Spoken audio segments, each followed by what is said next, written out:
Speaking Human.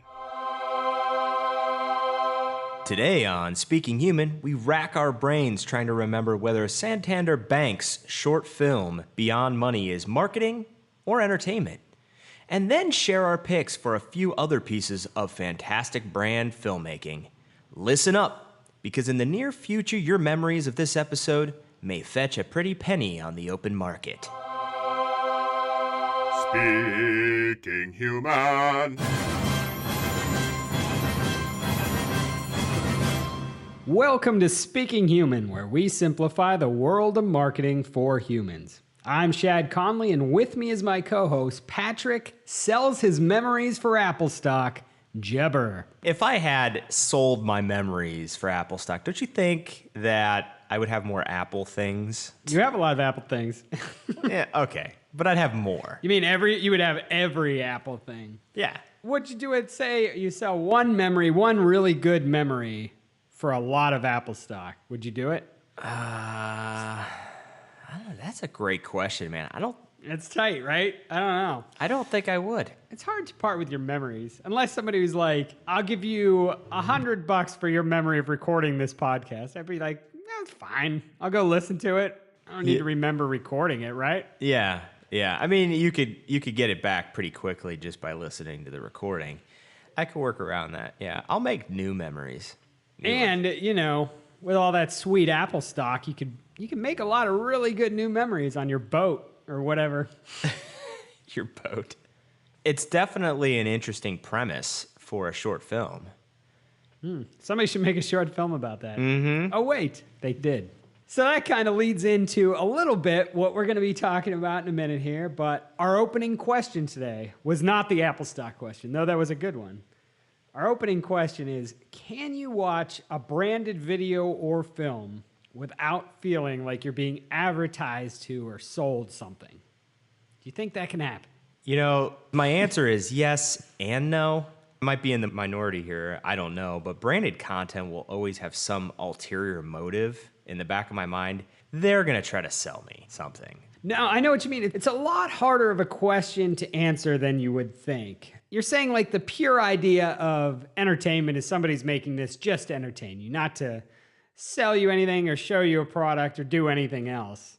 But you know, even you look at like all the Marvel movies that come out, they're all selling us more Marvel movies, right? I mean, there's another branded motive in a lot of entertainment that we watch today purely as entertainment. So my best answer would be it kind of depends on how you watch it. You know, if I'm watching a video that I'm finding in a brand's social media stream, of course I'm going to be thinking, all right, they're doing this for a purpose. They're trying to sell me on something. Whereas if a friend just sends me a link and I watch something casually, maybe I'm not thinking about that as much as this person said this is a cool video. It's sort of in the context of how you stumble across it, right? Yeah, I think that has something to do with it. It's kind of what you're already thinking when you click play. Yeah. You hit the nail on the head when you said Hollywood films today made to entertain us are still selling us something. I mean, at the very least, they're trying to sell us the ticket to go see whatever it is that they just produced, right? Yeah. That in itself is a sell. The thing is a product. Yeah. And even some movies have branded products in it, you know, product placements. So do you think content can be both marketing and entertainment at the same time? Do you think those two things can coexist in our world? Yeah, I think it can. Absolutely. It actually should be, in my opinion, both. You know, the goal of any brand should be to entertain their customers with their marketing. Yeah, you know, I think the exact same thing. I mean, for me, marketing has always been entertainment. I mean, just the way I watch it and the way I consume it, I've always been entertained and interested by it. You know, marketing and entertainment essentially are doing the same thing. They're trying to like get and keep people engaged, right? Usually it's with a story no matter what, I guess, even across the board in both marketing and entertainment. So to me, the overlap is so massive, as I've discussed on the show a million times, that they're almost one and the same. Yeah, it's all about the story, right? It's all about the story. So what are the risks then when you create a branded film or some of the things we'll talk about here? What are the risks in doing that from, I guess, both a marketing and an entertainment standpoint? Well, just like an awful movie, poorly executed entertainment and marketing can leave a bad taste in your mouth. So that bad taste could be your brand. You know what I mean? A case Yeah. of negative reaction Yeah. with your customer. Think about any Hollywood movie that you hated the movie. Suddenly you find yourself associating the actor with that emotion, or the director. You know what I mean? The movie was the branded content there, and the director, the actor, was your brand. Yeah, that's a good point. Even from the marketing side, I guess your worst case scenario, you make like a branded film or video, something like that. Your worst case scenario is, one, your marketing won't come through or people won't even remember your brand. And two, they won't be entertained and think it's garbage. Yeah. So you can fail on both fronts. Like you said before, it's about the story, and if your story sucks, it sucks. Yeah, both marketing and entertainment. If your story's no good, there's a good chance you're going to fall flat on your face. Some people have bad stories, that's for sure. Or they just haven't told the right story yet. I think a lot of the trick is trying to walk this tightrope of both marketing and entertaining at the same time. It's very sensitive in how you can do that in the right way, where people aren't like, oh, God, this is just a long commercial. Or, on the other hand, where they don't even notice your brand or remember your brand was associated with it at all. So looking into your crystal ball, which I know you like to look into when you talk like this, looking into the future, what do you think's going to happen here? Do you think consumers will accept that as we see more of this marketainment, or whatever you want to call it, marketing and entertainment collision? Think people will just accept that more? Or do you think there's always going to be some reluctance there from viewers? As with all things in marketing, if it's really good, the concept and execution, it will definitely make it easier for consumers to accept it. Yeah, I think you're right there. Quality is the thing that can help you jump over that marketing hurdle of people being like, is this going to be an ad? What is this? You know, high quality, people forget that pretty quick. But these lines, they're just going to keep continuing to blur, you know? The word on the street is Apple's going to be jumping into like the Netflix world and be creating all their own content soon.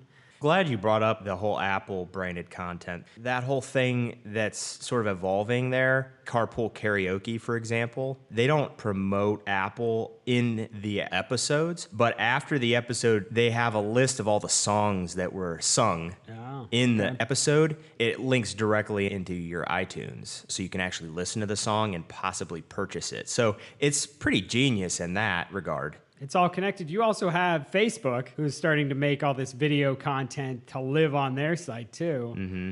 Nobody's doing just one thing anymore, and everybody wants to have one foot in entertainment, it seems, for various purposes. Until that bubble bursts and explodes all over us. Yes, exactly like that. All right. Well, in a minute, we'll dig deep into the recesses of our brains to find some 5-star thoughts on Santander Bank's Beyond Money short film.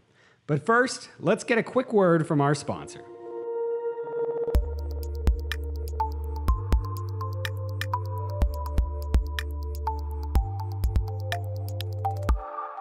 Today's sponsor is Farmers Insurance. Insurance can be confusing, overwhelming, and time-consuming. At Hire Insurance Agency, we remove the guesswork and hassle, helping you protect what matters most. We offer a wide range of auto, home, business, and life insurance policies to help you meet your specific needs. Call 844-543-3463 or visit hireinsurance.com. That's HYRE insurance.com for more information.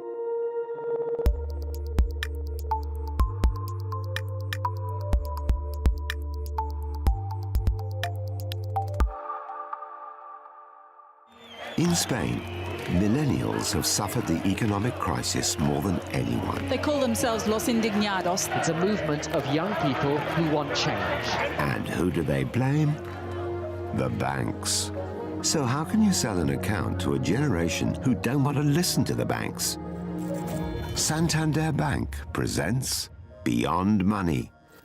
That was an audio clip from a YouTube video posted by MRM McCann Spain, the agency behind the Beyond Money short film from Santander Bank that won the Entertainment Grand Prix Award at the 2017 Cannes Lion Festival of Creativity. We're going to talk about the effectiveness of that film, both as a piece of narrative entertainment and as a marketing effort.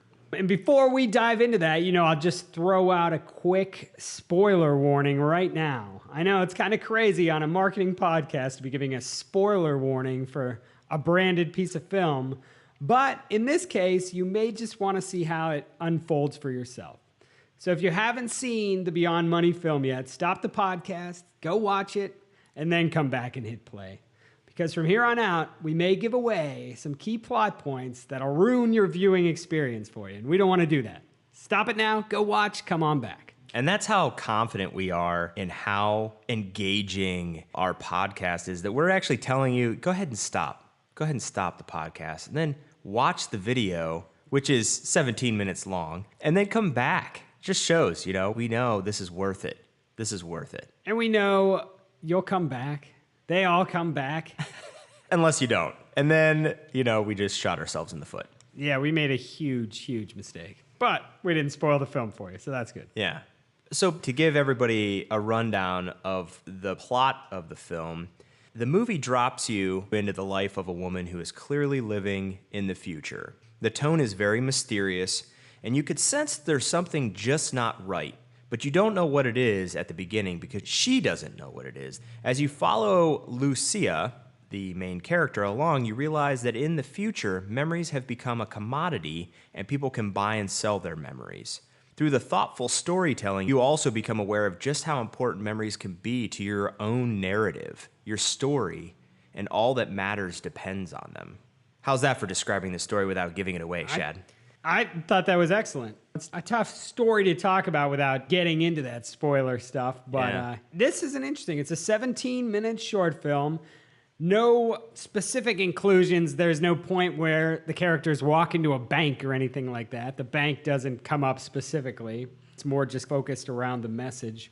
What did you think of this film, Patrick? What's your review? Thumbs up, thumbs down? How many stars would you give it? I'd give it 5 stars.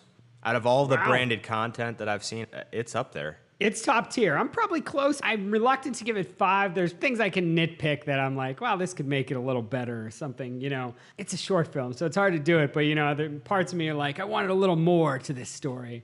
I wanted more of a reason for this woman to be selling her memories. Mm-hmm. But all in all, as far as this type of branded films, from what I've seen, this is definitely one of the best. Yeah, I agree. There are things that were left out. I thought they were purposefully left out. It was actually good editing, in my opinion, only because you don't necessarily know exactly the reason why. You sort of make some assumptions of why she was selling her memories, but that's why it's such a powerful film, is because there's not a clear reason. You can insert your own reasoning, like, why would I have to sell my memories? So you put yourself in the position of this character. Yeah, I think that's one of the best things about it, too. You definitely, it creates this scenario where you're challenged to think to yourself, kind of like we were talking in the beginning of the show, how much are my memories worth? How much is this memory worth? How much would I sell this memory for? You get into that position when you see her, especially some of, I thought, were the best parts. And they show her actually go to the place where they look through her memories and they have a system that values them. Yeah. So they can go through them like files on a computer and seeing like, oh, here's a 5-star, here's a 4-star. But they buy them on a system based on that, which I thought was one of the best parts of the film. There was a lot of detail. Felt like a well-done sci-fi short film. You know what I mean? Yeah, they thought through all of this world, how this whole world exists, and dropped you in there. It's like, have you ever watched the show Black Mirror? Yeah, I think that I would probably reference the show Black Mirror when describing this. Yeah, they're a lot alike, but specifically in how they do that, like create this world that is like ours, but maybe just like near future. How they use technology in here and how they've incorporated in this world, I thought was really well done. Because it's, a little off from what we have now, but not like super far off. It's just different enough that when they drop you into it, there's enough familiarity to it that you can easily get a connection with the characters in the story, right? Yeah, it's what I would call grounded sci-fi. It's not like it's 1,000 years ahead or it's a totally different planet or something like that. It's very much our world of now, but with these technological advancements that are maybe like, I don't know, 10 years ahead. Well, memory-wise, maybe farther than that, but Yeah. you know what I'm saying. Yeah. If they're buying our memories in 10 years, man, there's going to be a lot of people without memory. They'll be like, what? Who am I? I'll sell that. I know, bunch of dopes walking around the street. What did you think? What were some of the other parts of it you liked the most or thought were the best parts about this? Well, first, I'm not sure what the budget was on the film, but the effects were so well done. Without being overdone, the effects almost become this secondary character because they were so well done. Yeah, they didn't call attention. It wasn't like a big effect is happening. Look over here. It was more just like they were incorporated into what was happening in this woman's everyday life. Yeah. And by far and away, the story to me had an emotional connection, which, you really felt for Lucia. And as the viewer, you could put yourself in her shoes. If your memories and experiences were suddenly gone, what would you have left, right? What are those worth to you?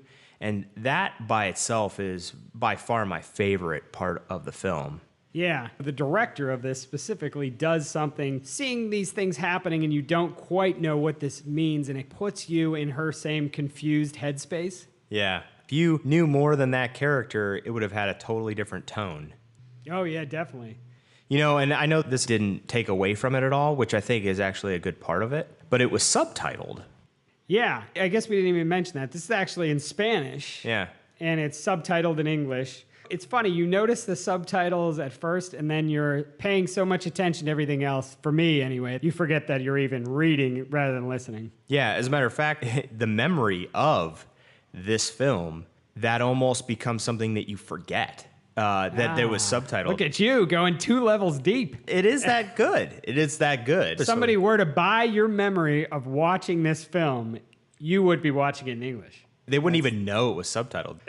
That's mind-blowing. Isn't it? It's all about the memories, man. Your memories make everything.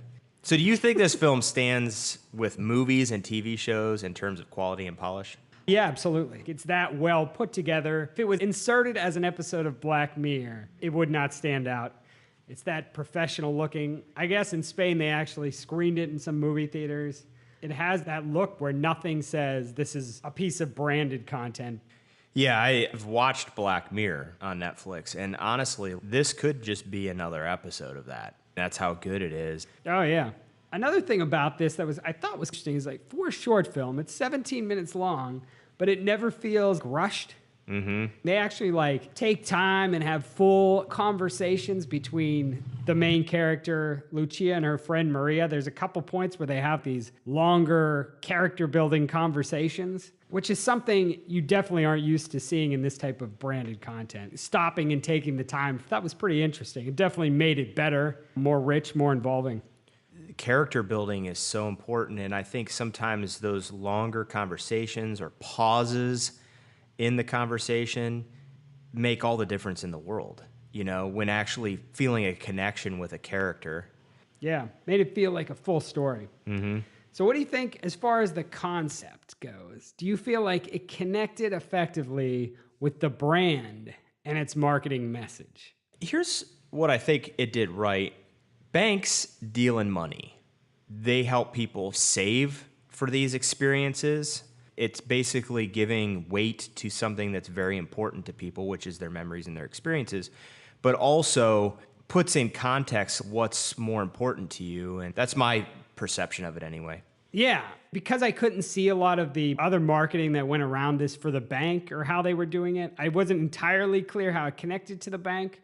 I think they wanted to go for this money versus experience. The idea you put out there is probably accurate. The bank giving you the means to have these experiences, or I guess it could also be, the bank just providing you with a great experience, and maybe it's supposed to work on both levels.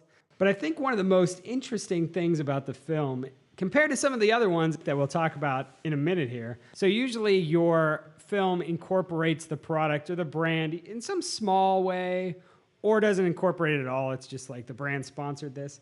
This one is interesting because it's built around the marketing message, right? It's built around the actual message rather than a specific product or service or brand, which I thought was a unique idea that I really haven't seen done too much before that I can think of, More of like a subconscious feeling that you get. you know? Yeah. It's just making you think about that idea and then tagging the bank to it, which works. Rather than there be a point in the video where she's like, how much money do we have in the bank? I don't know. Let's go there and see. You know, there's nothing like that that's actually happening. Rather, they're just like, we developed this message and I think built this film around it. It's another interesting question. Did they write this whole film off of this base idea, or did somebody have this idea and then they built their marketing around it? I don't know. Which came first? What's the chicken? What's the egg there? Maybe one will never find out. It's hidden A somewhere. memory that has been deleted from our Yes. brains. Mm-hmm. Exactly. So do you think it actually helps sell the brand to the target audience, which are quote unquote millennials? It all comes back to how you're watching it, how you got exposed to this. But I mean, I had a positive response to it, even knowing it was upfront marketing, you know. I have no other experience with that brand, with that bank. Obviously, they're based in Spain, so I don't have any direct experience with them. But, you know, I left it with positive thoughts about them. And this message, I feel like, has been whirring around my brain a little bit. Yeah, I'm with you on that. Trends show that millennials value experiences over things, so it should speak to them, theoretically. A recent report from the Harris Group, which was referenced by CNBC, found that since 1987, the share of consumer spending on live experiences and events increased 70%. That statistic is US based, but it's also, there's been numerous reports out there globally that millennials value experiences. Yeah, and I know in the agency video, they do note this campaign led to so many new accounts being open, which seemed like a highly successful number. It seems like they accomplished what they set out to do with this film. It's great. So all in all, Beyond Money, the Santander Bank short film, definitely go out and watch it, check it out. Share your thoughts with us on Twitter if you want, but do you think it's worth a watch, Patrick? For sure. I've told everybody about this. I've shared it with everyone that I know, that I love. Because you know it'll make their lives better, right? Yeah. And I mean, we're sharing it right now through the podcast because we know our audience and we love them. We do. We love you. Watch it. You'll be a better person after you watch it. Yeah. Or if you watch it and don't like it, sorry. you may hate us. You know, if you listen to this podcast, though, and you watch it, you'll probably like it. Final assessment. And 5 stars from Patrick Jebber. I don't give stars out easily. It's true. You're very tight with your stars. Yeah. Next up, we continue our transformation into the marketing version of Siskel and Ebert by giving a thumbs up to some of our favorite brand short films from the past year. There's an expression we use for an unlikely or impossible event. When something has little or no chance, we say that it has a snowball's chance in hell. But those are the kinds of odds we like. In our experiment, we're going to send a snowball to hell and try to bring it back safely. You just heard an audio clip from GE's short film, A Snowball's Chance in Hell, from the brand's Unimpossible Mission series. It was just one of the many brand short films we've seen hit the web in the past couple of years, but will it make our list of favorites? You are about to find out. I do like the title Unimpossible Missions. I also like A Snowball's Chance in Hell. They're good at titling. So we went through and watched a handful of these branded short films from some places that told us, hey, these are some of the best ones that have come out in the past year or two. I have one that maybe is like 2 years old. Just trying to find some of our favorites so maybe we can pull some of the things that make them good. Talk about those a little bit. So we'll get into our picks in 1 second here, but before we do that, what do you think makes an effective brand short film? Any commonalities you see? You know, this isn't a definitive assessment. 2 things that I feel make something effective. Anything, not even just a brand short film. 1, a short film that's hard for you to look away from. You just can't look away. And number 2, it leaves you with a positive feeling of the brand, which in the end, every piece of marketing you put out there should accomplish those 2 tasks. But these 2 things were how I would assess my brand short films. And I agree with those. To me, it came down to just entertainment. There's a lot of different styles and approaches people have taken to these. And I think the more interesting ones are the ones that are doing something unique or different or have a signature style. That's a way to make your brand or your film stand out more, especially in a world where we're bombarded with content and video and TV shows and everything now. You know, you want something that leaves its mark and does something a little bit different. And this medium definitely offers brands a chance to do that, I think. It's a longer form of telling a story. For a short film, you've got a little bit more time to take your time and tell that story in a more thoughtful way, a more emotionally connected way. So take the opportunity. Yeah. So we each picked 2 short films to talk about. Patrick, you want to tell me what your first one is? Morton Salt's OK Go music video. This was considered just a piece of their brand campaign called Walk Her Walk, which is Morton Salt's promise to make a positive impact in the world and inspiring people to stand up and make a difference, basically becoming a force for good. This video took place in 4.2 seconds, but is a spectacle to behold. They show all 4.2 seconds of the video first, and then slow it down to the music of OK Go, which if you know the band, you know that they're known for very mesmerizing videos. I know I couldn't look away, which was number 1 in my pick assessment. And I also hadn't thought 1 second about Morton Salt before this video, but I haven't stopped thinking about them since. I've actually been craving salty foods ever since I watched the video. You're like, I can't wait till it's winter so I can put salt down on the sidewalk. You just want to do anything that has to do with salt? Yes, yes. Take a salt bath. Take a salt bath, and then I'll go crazy and eat people's faces off. But it boils down to this. Music moves you. Music makes all the difference in the world when it comes to creating mood and conveying emotion. And while this song isn't the catchiest choice, combined with the fantastic visuals that we see here, it becomes something else. A colorful brand ambassador. This was definitely one of my honorable mentions, one of the things I considered for this list. You know, as I talked about taking a unique approach and doing something different, this video definitely does that. It gives you that opening 4.2 seconds where everything's happening so fast, and then shows you the whole thing, you know, in super slow-mo, this elaborate setup of exploding everything, contraptions. Really fun to watch, something you want to rewatch again. And somehow OK Go, this average band that came out in, I don't know, the 2000s with their treadmill video, has cracked the code on viral videos. They know how to make them now. I think you kind of hit on it. I don't know if you mentioned it specifically, that, you know, what the message Morton Salt was going for was it only takes 1 moment to make a difference. Yeah. So they want to show you like all the things that can actually happen in this short amount of time. Yeah, like I said, I didn't think about them at all before this video. And now I just keep thinking about making everything slow motion. Slow motion makes everything cool. Slow motion explosions. Who doesn't love it? Yeah. So what's your first pick? My first pick is actually a cheat. Oh, you cheater. As I like to do. It's, you know, I think there's something good to be pulled from this, which is why I cheated. And it's a cheat because it's not actually made from a brand or by a brand, but it's made about a brand. It was a short film made by a filmmaker with a well-known brand product at its center. But it was just so uniquely told and well made, and I thought that there's a great lesson there on how to put these things together. So this is called The Life and Death of an iPhone. And this is a video from 2015 directed by Paul Trillo, who actually went on to direct another brand short film, which is Fear of Nothing for Olympus brand. Yeah. Have you seen The Life and Death of an iPhone, Patrick? I feel like I have, but I don't know. I think you have. Once I describe it here, it might ring a bell, but it's from a couple years ago. And what it is it basically tells us a story from an iPhone's perspective.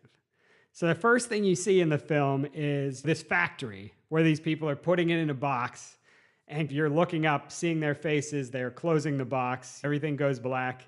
Next thing you know, this guy opens it up, he gets his iPhone, and you go through his life getting these little snippets, all from the iPhone's perspective. Him getting a girl's number, him like hanging out with his friends and not paying any attention because he's just looking at his phone, him dropping the phone and cracking it. So you go all the way through from when he gets the phone to, you know, when he decides he's going to upgrade to a new phone. Gives you these little skits or situations he's in that made me laugh quite a few times.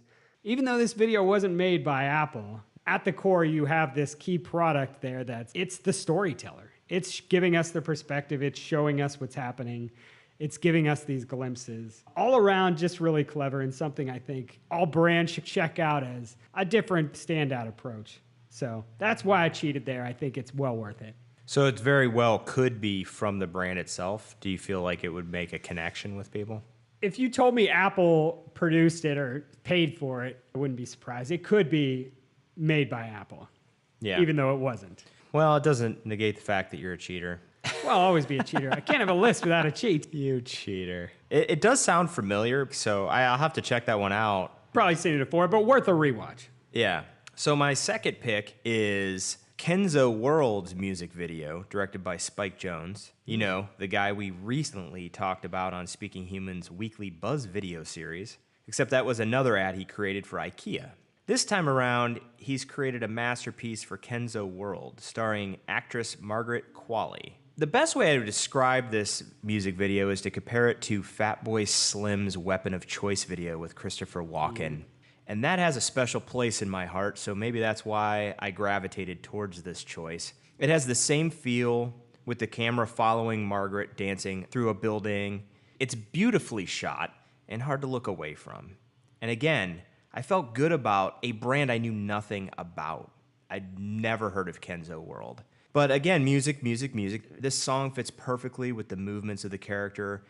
The whole thing is electrifying, and the video really just embodies what the brand's eye at the end symbolizes, a feminine and powerful statement. That's a good one. You know, I watched that, I liked it, I didn't love it, and I'm a big fan of Spike Jonze. Mm-hmm. I love some of the commercials he's done. I love the movies he's done. A lot of the music videos. He did some great Beastie Boys music videos and Weezer back in the day. Maybe this is partially how the music video, as we once knew it, from the 90s, will live on. Because music videos still exist as their own thing, but music videos will live on through brands in the way that we used to know them. That's kind of an interesting idea. Yeah, and you know, back in MTV video days, you probably would have considered the band a sellout for partnering with a brand, right? But I think it's very possible. The thing is it's an interesting take on a short film. These music videos, they're not really telling a story in the traditional sense of telling a story. A lot of it is just the charisma of the character on screen. This actress, Margaret Qualley, her facial expressions and everything that she's doing on screen is just so mesmerizing. Yeah, the actress in that definitely goes for it. She's really good. It's interesting, the connection between the Weapon of Choice, because you can't help but think of that because they're so similar. It might have been the inspiration for this video. It actually had more of a nostalgic feeling where I was like, man, I need to watch that video again. Warmed your heart. It's a great video. Everyone should watch that immediately. Yes. For my second pick, I went big, real big. I went with The Escape by BMW. This is a 2016 short film co-directed by Neil Blomkamp, who is known for District 9. He was the director of District 9. Yeah, I like that movie. Career hasn't gone so great since, but I mean, it feels like a big budget movie. It's got real stars. You know, it has Clive Owen. It has Dakota Fanning. It has the guy who played Shane on The Walking Dead, who I can't remember his name, but he's in a lot of stuff. Yeah. And the thing is just pure action. What's crazy about this is actually a brand film sequel to BMW's The Hire, where Clive Owen played the same character in 2001. And what's good about this is it's got this whole kind of action plot with a little bit of, I think, sci-fi kind of tinged in there a little bit, but basically a car chase with a BMW at its center. They make the BMW look cool. It's driven by this guy. It could be like Baby Driver. You know, it's one of these movies where he's just doing cool moves with the car, trying to get away from people. His car at one point pulls a helicopter down. I mean, all sorts of stuff. They just present this BMW as this awesome car in this thing. And so I thought it was just a great brand content pairing. This is one where the product is right up front, right in your face, but it works. It works the way they do it. And most brands don't have this kind of budget. 10 to 15 minutes, it had to cost them millions. It looks like you're watching one of those centerpiece action sequences of a big budget movie. Just all around, pretty impressive on that front. Anytime you have an exploding helicopter, Yeah. you know it's big budget. Cars flipping over, you know? Yeah. Hummers just flipping over left and right. I mean, you're destroying a Hummer. You probably got some money invested in this. You know, I thought that was a good one. You didn't totally love it. I can tell by your frame of voice. No, I mean, it was okay. It was a spectacle for sure because obviously I had a big budget. You know, the brand was front and center. It had the stars in it and everything. Did it make me feel any different about BMW? Not really. Everything about it was good quality, but it could have been any action movie. Yeah, I can see how it wouldn't have totally hit for you. It's like the blockbuster movie of the summer that left you a little empty, I guess. But I thought for what that did and for its scope stands high above the rest and shows a glimpse of, I think, the future we're pointing towards a little bit. Yeah, for sure. And like the one that we talked about earlier, it definitely tells a story. And I like that part about it. Yeah, it's well done.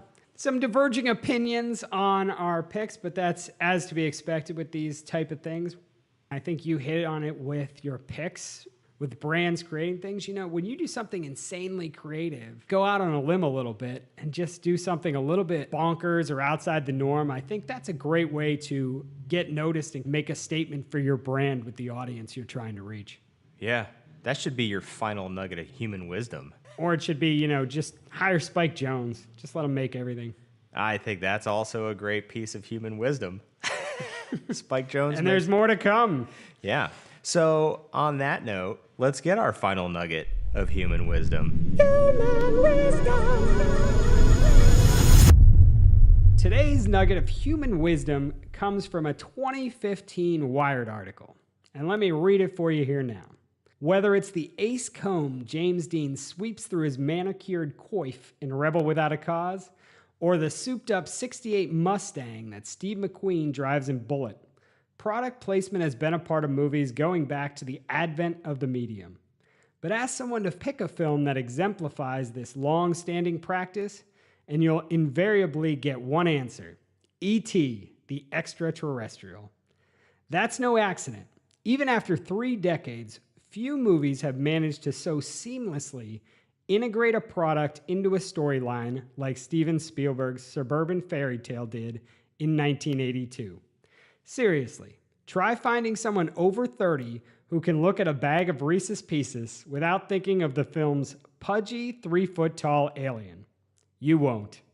And I chose that nugget there because I really liked the idea in there. By the way, that quote came from an article that was titled, "The Gear That Made E.T. the Pinnacle of Product Placement."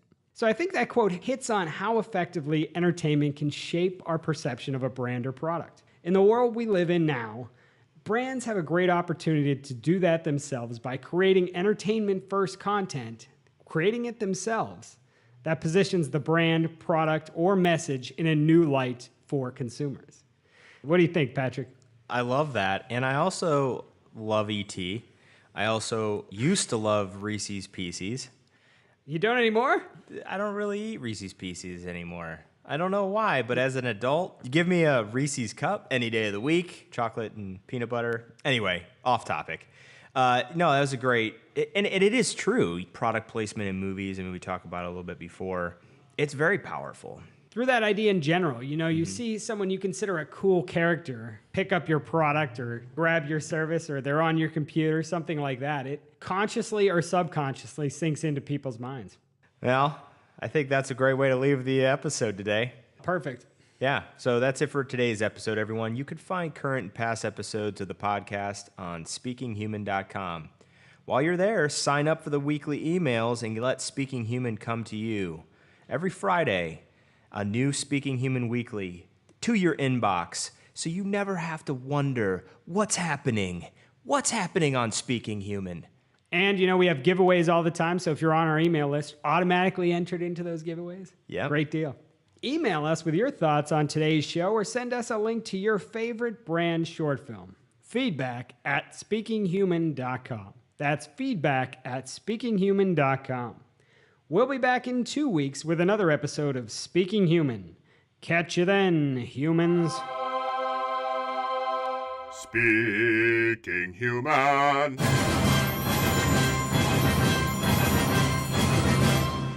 But wait, there's more. It's the story of Lucia, a woman who sells her most treasured memories, getting the audience to think what's worth more, money or experiences.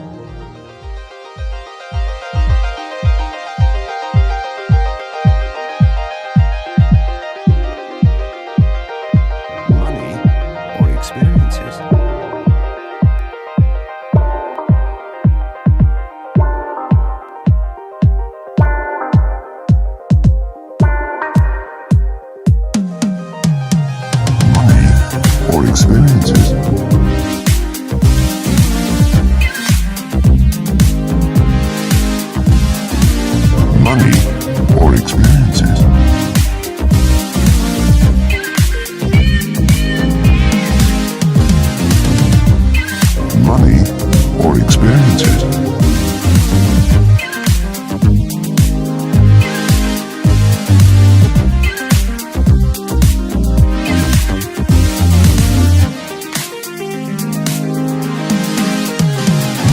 But wait.